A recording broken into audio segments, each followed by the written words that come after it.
السلام عليكم ورحمة الله وبركاته.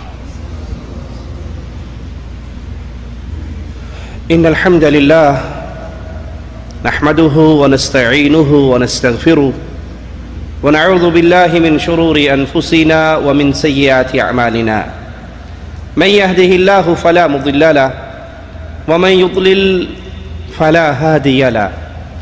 أشهد أن لا إله إلا الله وحده لا شريك له وأشهد أن محمدًا عبده ورسوله.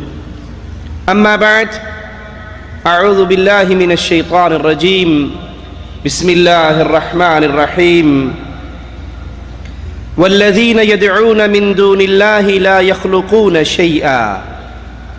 يخلقون شيئا وهم يخلقون أموات غير أحياء وما يشعرون أيان يبعثون.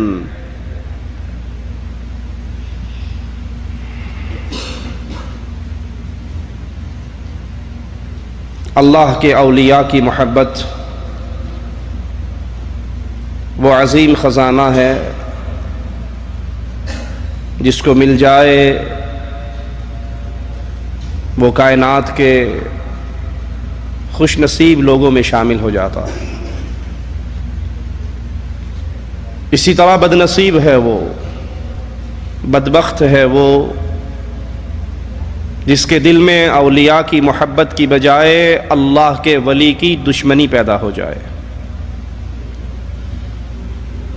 کیونکہ جو اللہ کے ولی سے دشمنی کرتا ہے اس سے اعلان جنگ خود عرش والا اللہ کرتا ہے. اللہ کے اولیاء اللہ کی توحید کی طرف ساری زندگی لوگوں کو بلاتے رہے، دعوت دیتے رہے. اللہ کے پیارے اللہ کی اتاری ہوئی شریعت پہ عمل کرتے رہے، اس شریعت کو آگے پہنچاتے رہے. اس شریعت کو پھیلانے کے لیے، اس توحید کے آوازے کو بلند کرنے کی وجہ سے ان پہ مصیبتیں بھی آئیں، ان پہ غم بھی آئے، ان پہ دکھ بھی آئے، لیکن وہ ایک اللہ کو راضی کرنے کے لیے ہر مصیبت، ہر غم، ہر دکھ پر صبر کرتے رہے. اولیاء اللہ کے پیارے، اللہ کے دوست وہی ہوا کرتے ہیں جو اللہ کی شریعت پہ عمل کرتے ہیں، جو اللہ کے دین کو اپنا اوڑھنا اور بچھونا بنا لیتے ہیں. کائنات میں ان اولیاء کا وجود دنیا والوں کے لیے رحمت ہوا کرتا ہے. یہ اللہ سے دعائیں کرتے ہیں، رب ان کی دعائیں سن کر اپنے بندوں پہ رحم کر دیتا. اور اللہ کے سب سے بڑے اولیاء اللہ کے انبیاء ہوا کرتے ہیں. پھر انبیاء پر ایمان لانے والے نبیوں کے ساتھی عرش والے کے اولیاء ہوتے. امام الانبیاء، امام کائنات محمد الرسول اللہ صلی اللہ علیہ وسلم جمعے کا خطبہ ارشاد فرما رہے. ایک مسلمان داخل ہوا، اعرابی دروازے پہ کھڑے ہو کے آواز لگاتے ہیں، اے اللہ کے نبی ہم ہلاک ہو گئے، بارشیں نہیں ہو رہی، قحط کا سما پیدا ہو چکا ہے. امام الانبیاء علیہ السلام نے اپنے مبارک ہاتھوں کو عرش والے کی طرف بلند کیا، بارش کا سوال کیا. آسمان پر بادل نہ تھے، سورج کی دھوپ، سورج کی چمک، سورج کی روشنی دھرتی کو منور کر رہی تھی. جو ہی مصطفیٰ کے ہاتھ بلند ہوتے ہیں، ابھی یہ اللہ سے مانگنے والے ہاتھ نیچے نہیں گرتے. صحابہ فرماتے ہیں مصطفیٰ کی داڑھی سے بارش کے قطرے گر رہے تھے. آنے والا پھر آیا، یا رسول اللہ صلی اللہ علیہ وسلم، ایک ہفتہ گزر گیا، بارش نہیں رک رہی، مکان گر گئے، راستے بند ہو گئے، دعا کر دیجئے اللہ اب اس بارش کو ہماری بجائے کہیں اور منتقل کر دے۔ مصطفیٰ علیہ السلام پھر اپنے مبارک ہاتھوں کو بلند کرتے ہیں، جدھر جدھر ہاتھ کا اشارہ فرماتے ہیں عرش والا اللہ بادلوں کو ویسے ہی پھاڑ دیتا ہے، سورج چمکنے لگ جاتا۔ اولیاء اللہ ان کے ہاتھوں پر اپنے دین کی نصرت کے لیے کرامات بھی دکھاتا ہے، انبیاء کے ہاتھوں پر معجزے دکھاتا ہے، انبیاء پر ایمان لانے والے اولیاء صحابہ کرام ان کے ہاتھوں پہ مالک کرامات دکھاتا ہے جو اپنے دین کی نصرت کے لیے دکھاتا ہے۔ معجزہ اور کرامت ایک نبی کے ہاتھ پر ظاہر ہوتا ہے اور ایک ولی کے ہاتھ پہ ظاہر ہوتا ہے، دونوں کا اختیار اللہ کے پاس ہے، دونوں کا اختیار اللہ جب چاہے، جہاں چاہے، جس کے ہاتھ پہ چاہے، جو چاہے دکھا دیتا ہے۔ نبی کے ہاتھ پہ معجزات دکھاتا ہے، ولی کے ہاتھ پہ کرامات دکھاتا ہے۔ کرامت کی تعریف کیا ہے؟ الامر الخارق للعادة یجریہ اللہ علی ید عبد صالح، خلاف قانون، خلاف عادت، خلاف قانون کوئی ایسا کام اللہ شریعت پر پابند رہنے والے نیک آدمی کے ہاتھ پہ دکھائے جس سے مقصود دین کی عزت ہو۔ آئیے کرامت کا ثبوت قرآن حکیم سے لیتے ہیں۔ کلما دخل علیہا زکریا، مالک کا فرمان غور سے سنیے، زکریا علیہ السلام مریم علیہ السلام کے پاس آتے ہیں، جب آتے ہیں وجد عندها رزقا، تو ان کے پاس رزق پاتے ہیں۔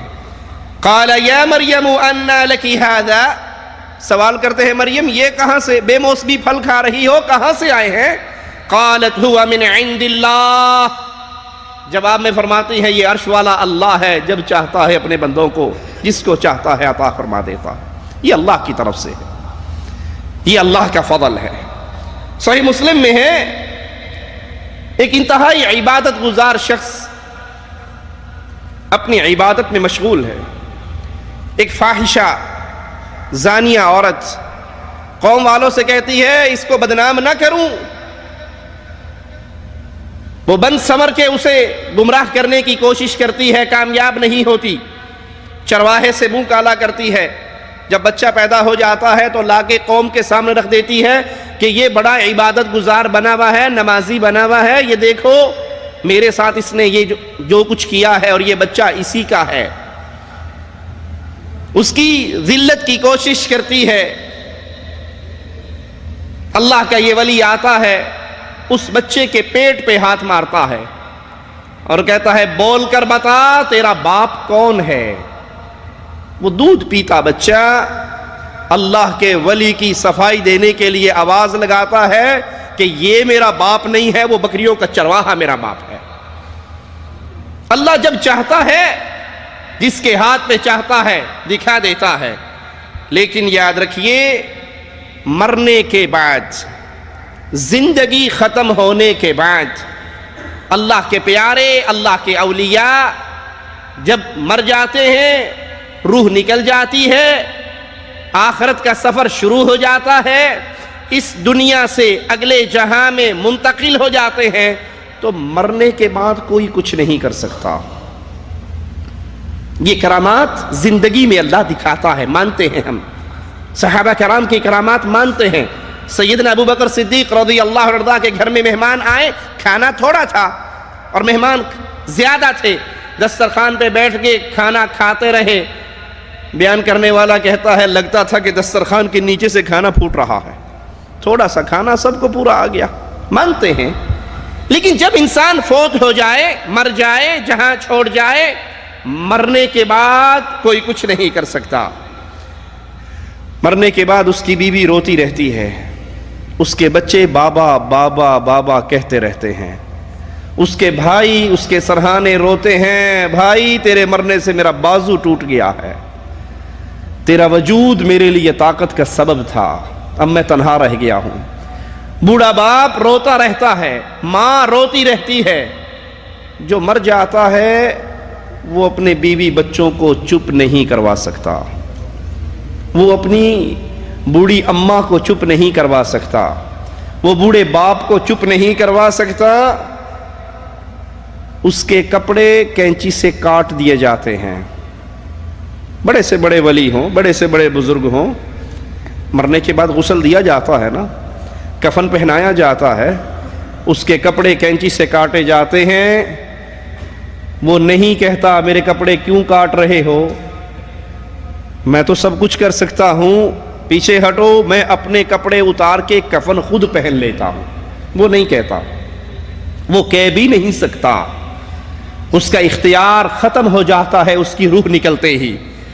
وہ کپڑے خود اتارنے کے قابل نہیں رہتا، وہ کفن پہننے کے قابل نہیں رہتا۔ اب تو آپ نے جس کو جو القابات دے رکھے ہیں، کسی کو آپ نے غوث اعظم بنا دیا ہے، کسی کو غریب نواز بنا دیا ہے، کسی کو بندہ نواز بنایا ہے، کسی کو گنج شکر بنایا ہے، کرنی بھرنی دھرنی والا، بیڑیے پار لگانے والا، کشتییں پار لگانے والا، سوکھی ہوئی کو ہری کرنے والا، بری بری سرکار بری کھوٹی قسمت کر دے ہری۔ یہ جتنے بزرگ ہیں، بزرگوں کی توہین ہم نہ کرتے ہیں، نہ شریعت نے ہمیں کرنے کی اجازت دی ہے۔